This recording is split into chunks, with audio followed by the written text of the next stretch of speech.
Welcome to Inspire Campfire, a podcast where ordinary people tell their stories of extraordinary adventure. These are campfire stories meant to inspire the rest of us to light the fire within, get outside, follow our dreams, and return to tell our own stories. Ready? Let's strike the match.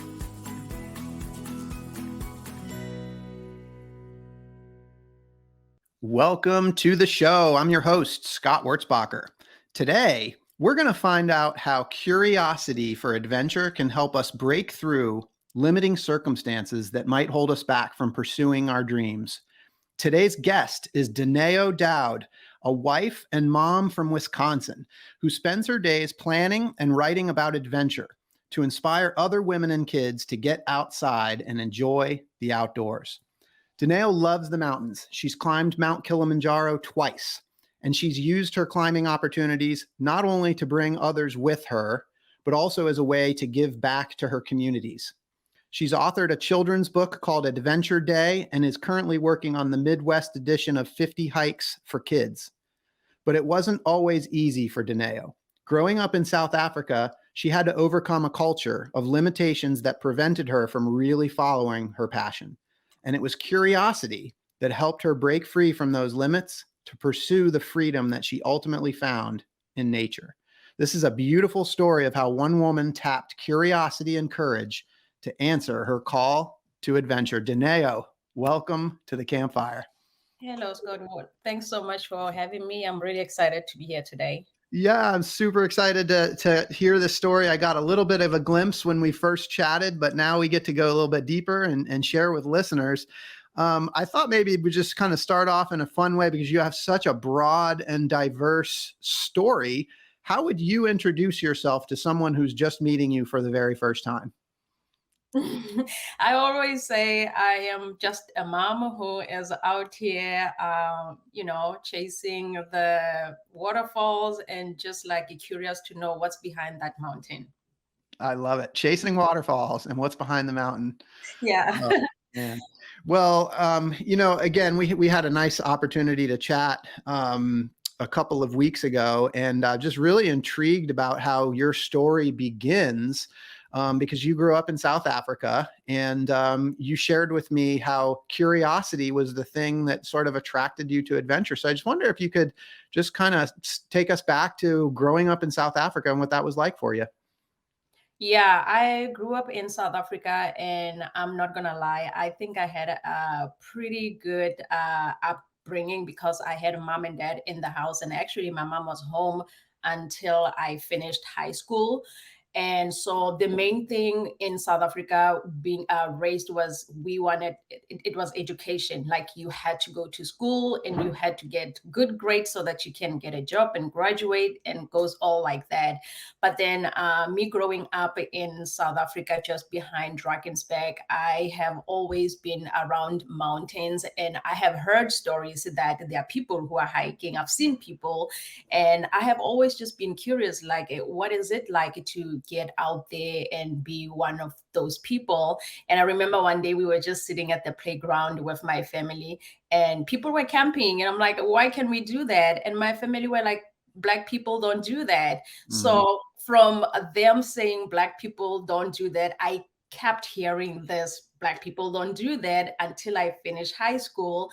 And when I started I used to work for the bank. When I started working for the bank, I was the one who was actually in charge of planning the retreats and group activities. So I will usually just plan something that will take us close to the safaris, where there will be hiking trails. And everyone was like, why do you always bring us here? Can you book something where we're like next to the beach? So that was me trying to reach out, trying to get on the trails, and I wasn't sure how. I mean, it was rough growing up in South Africa. Like Black people were not even allowed during those days in the national parks. I've never seen any Black people hiking or camping.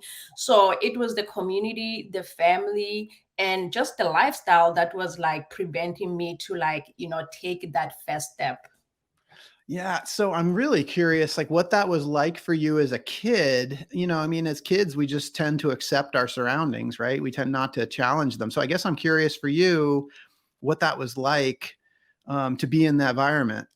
Yeah, I mean, my childhood was, very straightforward. We played outside. We didn't have toys. We didn't have TVs in South Africa. I remember the first time we had a TV was like in 1995, and it was a black and white TV. So we have always been outside, but I went to the good schools, and I was not able to like take extra activities because we didn't have money to do that.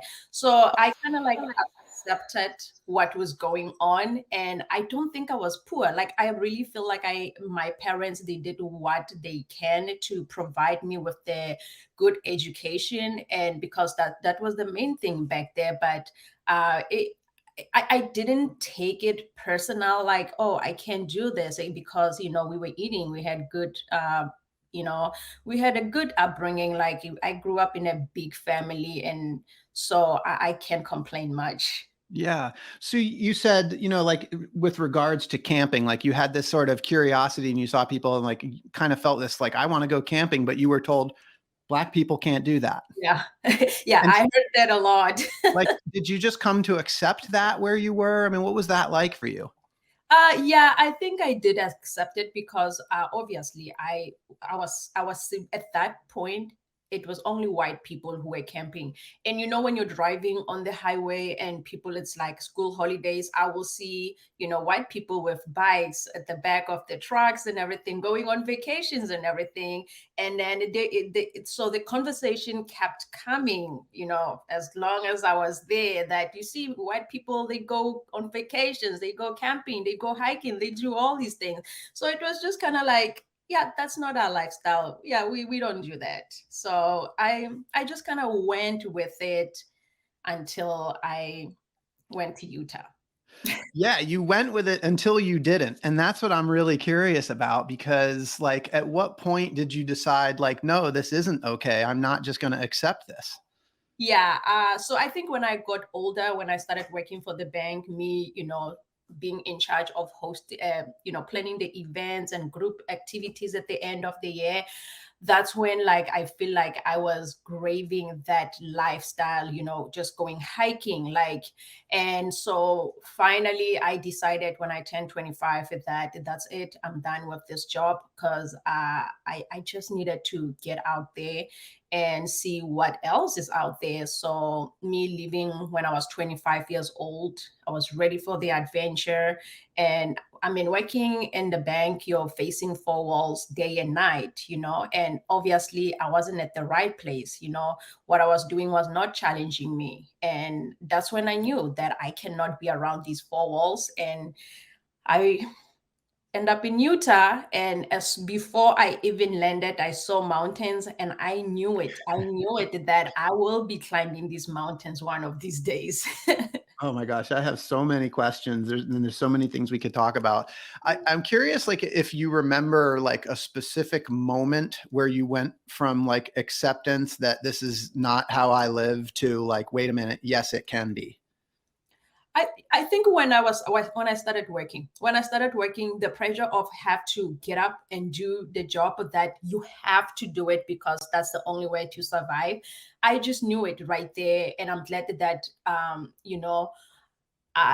it happened while I was 25. Like, I was able Yeah. to kind of like look around and be like, everybody around is married, they have kids. I'm not married, I don't have kids. I want to travel, and the only way I can travel is leave this job, because this job is keeping me.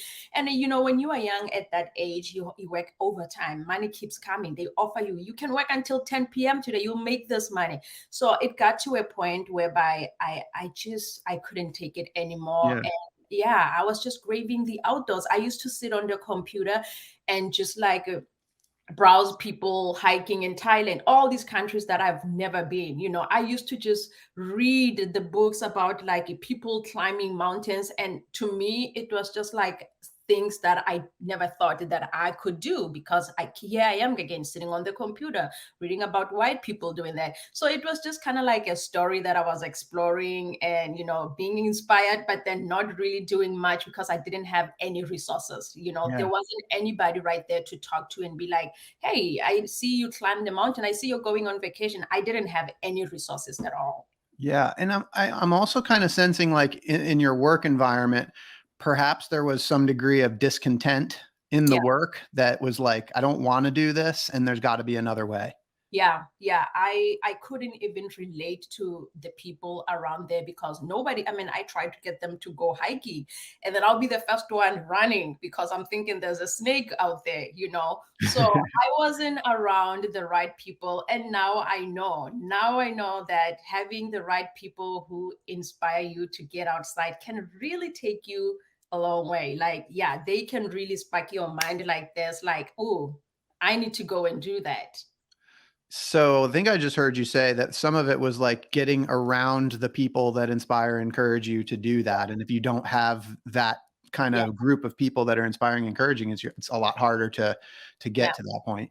yeah. Um, when we first spoke, you attributed curiosity to helping you kind of step out of this, discontent and into this sort of new world of living an adventure life. And you also used the word craving twice already in this episode. So I'm just curious if you can sort of speak a little bit to that feeling that you have inside of you of curiosity and craving. Yeah, I think when I finally got to the US and just realizing how friendly people were, I immediately just kind of like, relaxed. I was just like relaxed. And the family that I lived in with Utah, they bought me a book that I thought it was just a, book of beautiful pictures. And while I was looking at those national parks, it was like all the Utah national parks. Hmm.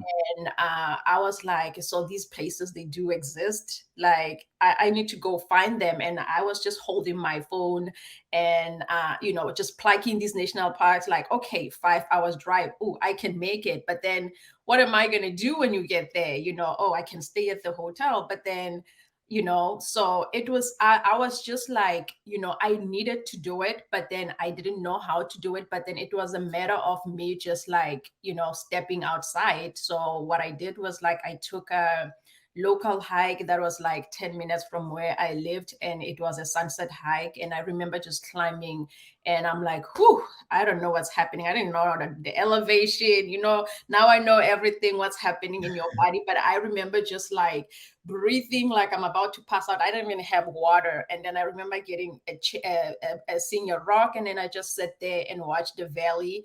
And I'm like, so this is the feeling of someone hiking and coming up on the mountain and seeing this beautiful. And then I started seeing people coming and saying hi and everything. And I'm like, only if these people know that this is my first hike here. I don't know what I'm doing, where I'm going. So it was a matter of me just like, pushing myself to take that first hike. And I love that so much. So was that really kind of your first, I mean, you'd been kind of dreaming about this like as a kid. Was that sort of your first real life experience? yeah, Okay. So I wonder, like, especially for people that maybe haven't experienced that, you just described it so well. Like you didn't really know what you were doing. You even maybe were a little dehydrated because you didn't have water, but you sat down and there was like this moment where you were sort of taking in what had just happened, experiencing the valley. People were being friendly, and you said, "Oh, this is what it feels like." Can you describe that feeling? well, first of all, like I said, in South Africa, we don't go Yeah. hiking. It's dangerous. I remember even now they still tell you girls don't go hiking. Don't go hiking alone. Don't go hiking with the babies. Babies are not allowed to go on the trails. But then for me, while I was sitting there and getting people coming and saying, "What's your name?" Like, where you from? Just sparking those little conversations. I really felt like I was at the right place.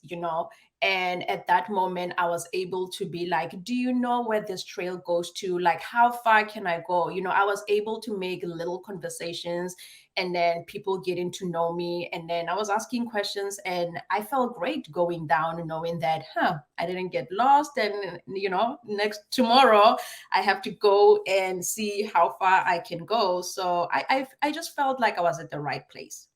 Oh, I love this.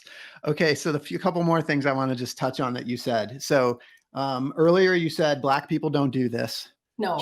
Just now you said girls don't go hiking, and babies can't do this, right? And you have a daughter now, and she's an adventure daughter, right? So what is it like for you to have grown up hearing these things? Black Yeah. people can't do this. Girls can't do this. You can't take babies there, and now you are. Like, what is it like to be able to like shut that stuff down and say, yeah, they do. Watch me. Right.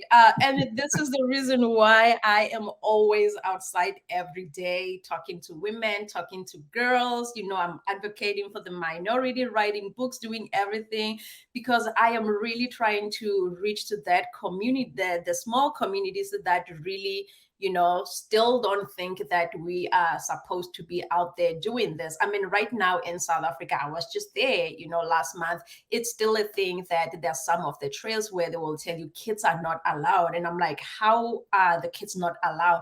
And the rules will be like, oh, it's dangerous for the kids and everything. So, it's easy for people to just go back. If it's not safe for the kids, nobody wants to do it. And so my thing right now is really trying to reach out to the Black mamas who are trying to get into the outdoors and not sure where they are. And I have started, I stopped saying, let's go on a hike. I say, let's go on a walk. So then they don't have to think Mm. much of like, oh my gosh, the snakes, because that's the thing. First thing when you talk to Black people, when you say let's go on a hike, they think snake, they think wild animals and all these things. And then with the kids, it's easier just to read books and be like, how about we get outside and try to find these things? So that's the reason why now I am doing what I'm doing, continuing to get outside and trying to invite everybody on my adventures. Like, let's go. You guys are missing out. I love it. Yes. So I want to, I maybe was going to save this for later, but I think I just want to go there now. We want to talk about limits for a second. So I think there's two sides to like these limits, right? There are the people that feel like yourself, that feel the limits and want to push through them. And then there are the people that ultimately they care about you and they put these limits on you because they don't want you to get hurt. Mhm. Right. So they're inadvertently putting the limits, making you feel those limits. And it's really out of, a love and a caring, but ultimately what you want is to be free. So I'm curious, like, what would you say to number one, to people that are feeling the limits and like advice to push through those limits? And then number two, what would you say to the people that are, projecting those limiting things that are potentially holding you back? Yeah, it's really a tricky one because I remember when we are trekking in Mount Kilimanjaro, Yeah. there are times where I push people to push themselves to the limit, and I'll be like, remember, why did you sign up? Think about all the whys and why you're doing this and what you're trying to achieve.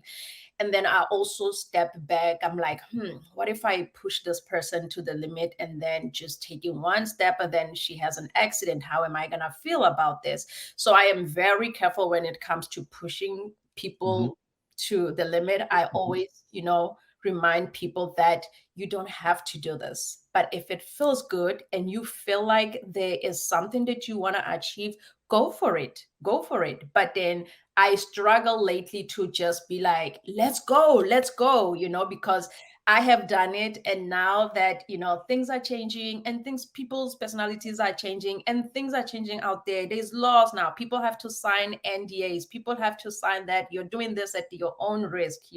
So I have changed on like pushing people like, let's keep going. Let's keep going. I am very laid back now. I'm like, hey, listen, I understand this is not everybody's dream. It's my dream. I'm inviting you into this journey. And if you feel like you can't continue past this, it's okay. It's okay. Find something that it's going to make you happy, or go until you feel like this is it. Don't push yourself. Yeah, that's really great advice. Okay, Dineo. So I want to now go back to like South Africa, and when you came from South Africa over to Utah, can you kind of just like help connect the dots and continue the story for our listeners? Yeah, I mean, like, seriously, when I came to Utah, I feel like that's when I really, I feel like I was reborn, and I was very curious. Like, I wanted to do everything. I wanted to do everything, and I didn't have any friends.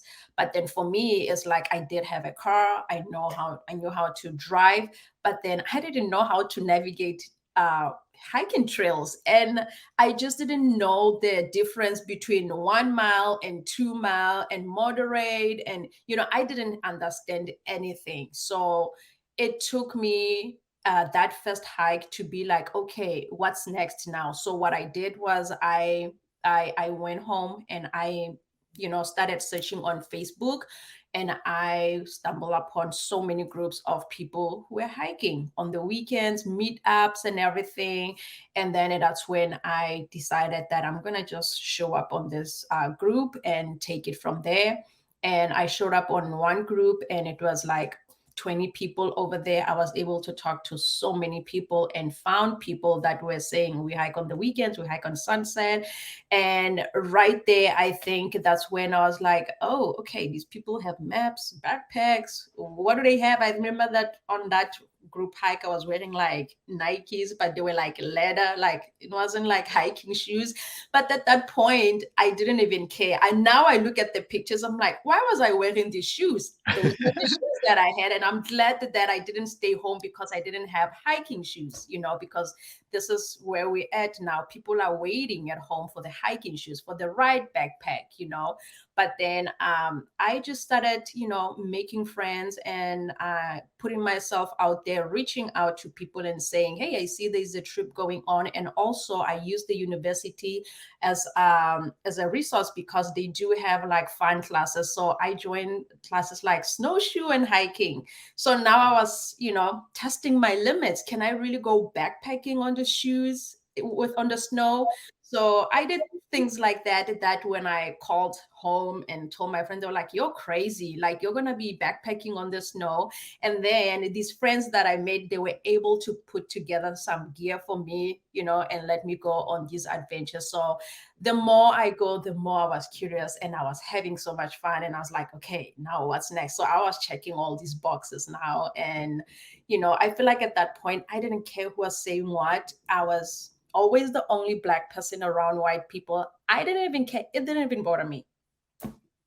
Man, I love it. And so like when your friend said, you're crazy, what are you doing? Like, is that fuel for you? Yeah, I actually used to take it very personal because they used to be like, oh, you are doing the white people stuff. And I was like, okay, whatever. It is what I mean, it was white people stuff, right? Because that's what I saw when I was growing up. So I didn't care. I continued doing what I'm doing. And then it's crazy that those people who thought I was doing white people stuff, 10 years later, they're reaching out to me. They're looking for advice. They're looking for places to go. They're looking for, the resources. They're like, okay, which shoes do you think? So now I'm like an expert 10 years later. That's so amazing. And really, I mean, what I see is like this curiosity for like, wait, I want to experience this. And then it was the curiosity, but then also the courage to show up. Like, Yeah. I mean, I just envision you like you showed up and you're like, I'm here. I might not have the right gear, but I'm curious. Yeah. And, Yeah. and It's it seems like you found it seems like you found a community that was really like welcoming and accepting, and they were glad you were there. Yeah, it's very important to show up. And that's the other thing that I noticed most of the time when I host events around here in Wisconsin, people don't show up because they're nervous. Things come up, but they are just nervous. They don't know what to do. And they also look at me and they're like, oh, we are not on your level. And they have seen pictures only. They've never been with me. And I'm like, what levels are these people talking about? And so it's very important to show up. I remember when I signed up for rock climbing in Utah, I was like, oh my gosh, what is this? I'm scared of heights. Why are you signing? So those are the things that I've did that I feel like they were so dumb. Like, you're scared of Yeah. heights and you're signing up for something and you think later like, oh no, we have to climb this rock. So for me, it was just like, oh, this is happening this day. I don't have anything on a calendar. I'm doing it. And then just getting there, it's like it's a university. There's everybody has to do it. It's not one of the, you're not hanging out with your friends, you know what, I'll try it next time. So I always found myself in situations like that, and I'm so grateful that I have always just pushed myself to that limit because I felt comfortable with the limit that I was, the journey and everything. Yeah. And your willingness to show up and explore these adventures that you'd been reading about Yeah. also led you to meeting your husband. Yes. Right. Yes. Yeah. I met my husband in Utah, And I remember he doesn't talk much, so I had to dig information. It's like, oh my gosh, from Wisconsin. Or the first time I heard about Wisconsin was watching Titanic. The guy's like, I'm from Wisconsin and it's very cold. It's like, oh no, I don't feel like that would be my place, you know. And so I learned that he is very outdoorsy, extremely outdoorsy. He is a hunter. He comes from a family. They travel all summers growing up, hiking and camping. And I was like, oh, I am keeping this one. And seriously, right there, I was like, so with him, I'm not gonna lie, I feel like I hit a jackpot because like we just talked about adventures every single day, and we will be like, this park, have you been? No, let's go, you know. So now I felt so much safer with him Mm. because I was able to be like, what does this mean? You know, like I have learned so much from him. Like, what does this mean? What does this mean? Where is this place? Why does that sign says that? You know, so now I was learning more from him, and you know, he was very open, and it was just nice to have somebody right there who knows everything. Yeah, so that's awesome. And so you guys ultimately moved back to Wisconsin. Yes, we did. Yeah. And that's where I got confidence now, like writing about these hikes, because now I have a boo here who knows everything. And me and him were just like into, you know, this lifestyle. And now I started writing a little blog, sharing on Facebook. Like now, when I was sharing all these hikes on Facebook, I was more into details because, you know, I know what I'm doing now. I can share this information with people. Yeah, and I just for those that are listening, they may not see this, but if you're on YouTube, I wore my Wisconsin shirt for Dineo today. Uh, Super fun. Okay, so like, can we talk about the writing a little bit? Because and also like, you know, you went from somebody that was curious about the outdoors, and you come from South Africa, you come to Utah, you start experiencing these adventures. Now all of a sudden you go from somebody that is enjoying the experience to wanting to share this experience with others through writing. Mhm. I wonder if you could kind of take us through that journey. Yeah, I feel like once I was in it now and talking about it and then making more friends and getting married, we started having, making friends with people who were into this lifestyle. So we just started growing from there and coming to Wisconsin. We had a baby, and I think she was not even 2 years old when we moved to Wisconsin. And I remember coming to Wisconsin again. I was looking for resources. What do families do here besides eating pizza and drinking beer? Okay, we have a 2-year-old. We can't be drinking beer every day and eating pizza. I don't even eat cheese. And so I was just like looking everywhere for resources and I couldn't find anything. And then I'm like, okay, we're gonna start Wisconsin Adventure Family. I'm gonna start blogging and I'm gonna start getting resources for the families. We're gonna start hiking. I heard there's 50 state parks and we're gonna explore them the goal was to explore them in 1 year. And so we challenged ourselves. And remember, I'm moving to this place where I said I will never move here. I don't like the cold and everything. But then most of our friends, they were moving out of Utah. And then we were like, okay, you're still in the Midwest. We can still meet. And so that's the thing about this culture, the people, if you make friends with like people who do the same thing, because you guys can just plan a camping trip and meet up somewhere else, you know? So to me, that was just like, wow, this is amazing. Like this lifestyle, it's something that I cannot even leave. Like this is it here. I'm all in. And then also, I also noticed that we don't even have to take a vacation from this lifestyle because every Mm. weekend we are out there, we're meeting people, we're having fun, and the family is happy, we're exercising, you know. So for me, I think it was all the benefits that we were getting. And coming to Wisconsin, I knew it that I kind of need to reach out to the community, help new parents. I wanted to help new parents, I'm not gonna lie, because being a new mom from South Africa, my family was not here, so I always had the kid by myself. I had to be friend with other moms who loves hiking. But then I think the most important thing is I wanted to raise my child outside. I didn't want her to be indoors and everything. So it was very important for me to, reach out to those moms and, try to form something where I can write, I can share information and continue living this lifestyle. Yeah, and I'm curious if you could help me because I something that you and I share is like discovering our love for adventure, a love for being outside, hiking, the outdoors, just that experience, right? Yeah. But how is it that we go from that, just like that craving, that curiosity for experience, to all of a sudden wanting to like feeling this desire to share the experience with other people? Like what is that? I think because once you get it and you see how unhappy people are, you feel like you want to reach out.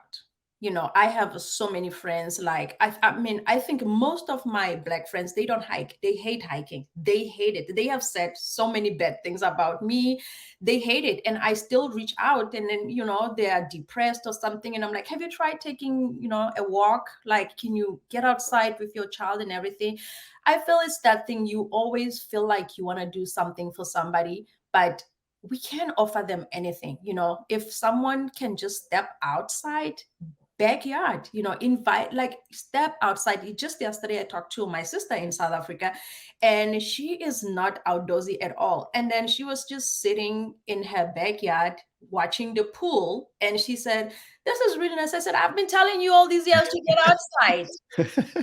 I've been telling you all these years, like, what is wrong with you? And she's like, well, I guess I have been busy. So I feel like we really have to keep trying and we have to keep sharing what we're doing. Yeah. Yeah. And I like part of me is almost like kind of connected a dot in my own head and was like thinking through this. Like we talked earlier about these things that limited us earlier, right? And it's like, limiting beliefs, limiting rules, culture that limits us. And like as we sort of push through that and realize it doesn't have to be that way, I wonder if part of the motivation is sharing with others so that we can potentially unwrap some of that so Yeah. it doesn't have to be that way for others going forward. Yeah, and that's the thing. Right now, so many things have changed. My daughter is not gonna have the same experience like mine, right? The only life that she knows is the outdoors life. She has been outside since she was born, so she doesn't have to be like, "Oh, I couldn't do this, I couldn't do that."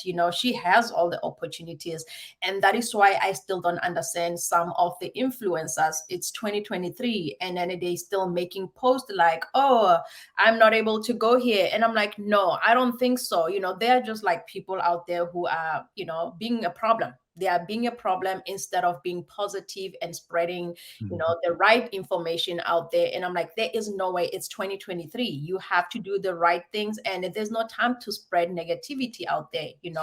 It's about time that we come together and we really do the right things. But it is what it is. We live in the world whereby there's still gonna be that one person who's negative about something. Like seriously, when I hear someone saying, "Oh, I don't want to go in that park," there's 1, 2, 3. I'm like, there's always complaints, but you do have opportunities to go. You can really go. That positive, I love the positivity. I connect with that. I think that's great. And I think it's what the world needs right now, frankly. It's wonderful. So, let's talk about this sort of leveling up of adventure because, you went again from somebody that just kind of wanted this to doing some hikes in a beautiful place with big mountains in Utah. But now you're going to go to Mount Kilimanjaro. And so there's this leveling up that seems to be happening for you. Can you talk about that? Yeah, there has been so much growth in my life, and I feel like I don't want to waste time. I just want to keep growing. I just want to keep exploring because I only have one life. All these things that I had no opportunity to go out there and do. I can do anything that I want right now. I can do anything, and I think also I'm just realizing that if you put your mind and your brain, your body into something, you can really do anything that you want. Like there's no excuse right now. You are the problem. So if you want to get out there and do something, nothing is standing on your way. And Kilimanjaro just came that way. Like I was like, I'm gonna climb that mountain. I'm gonna climb that mountain, and I want to bring people with me who have this dream of climbing a mountain. And it's always nice, like I say, keep reaching out to people. You never know who can join you on adventures like this. Yeah. So what was Kilimanjaro like for you? Kilimanjaro has taught me so many things. It taught me to be patient with myself, and it also opened my eyes that, you know what, I am really stronger than what I thought I was. And, now when I think of doing something, it's like, go for it. And when I was going to Kili, it was like, I didn't even like when I was posting it, I was saying I'm attempting to summit Kilimanjaro, because I did have those thought, like, what if I don't summit? What if I don't summit? And then now that I have done it twice, I'm like, I was just talking to another lady. I'm like, you're going to summit. If you want to, you need to tell yourself that you're going to summit. But then if you are going to try and have negative thoughts, they're gonna, sneak in while you are up there, and you're gonna have to face it. So Kilimanjaro has taught me to be patient, and it taught me a lot of things, man. When I was going down on that mountain, I was so grateful, and I couldn't see myself not climbing it every year with different people, because I know now that it's possible. If you can walk, you can get to the top of Kilimanjaro. You can. It's a mental. It Yeah, is yeah. 90% mental. Yeah, not the sleep, the fancy sleeping bag is not gonna get you up there, but your mentality is gonna get you up there. Yeah, for sure. So you go from the experience to sharing the experience, but you even go another step, which is using the experience and the sharing to contribute back to your communities. Yes. You've talked about raising money for, well, I'm going to let you talk about that.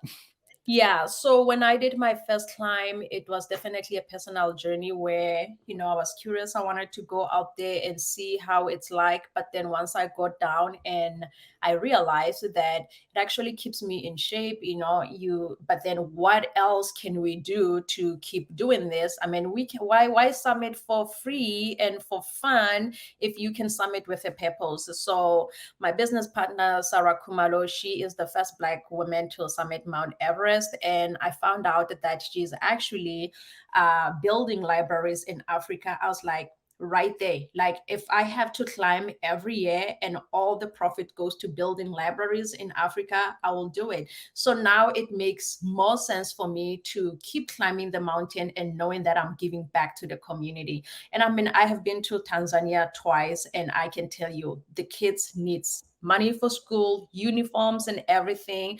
And if I have to do this and give back or keep the kids in schools or build libraries, I am happy to do it.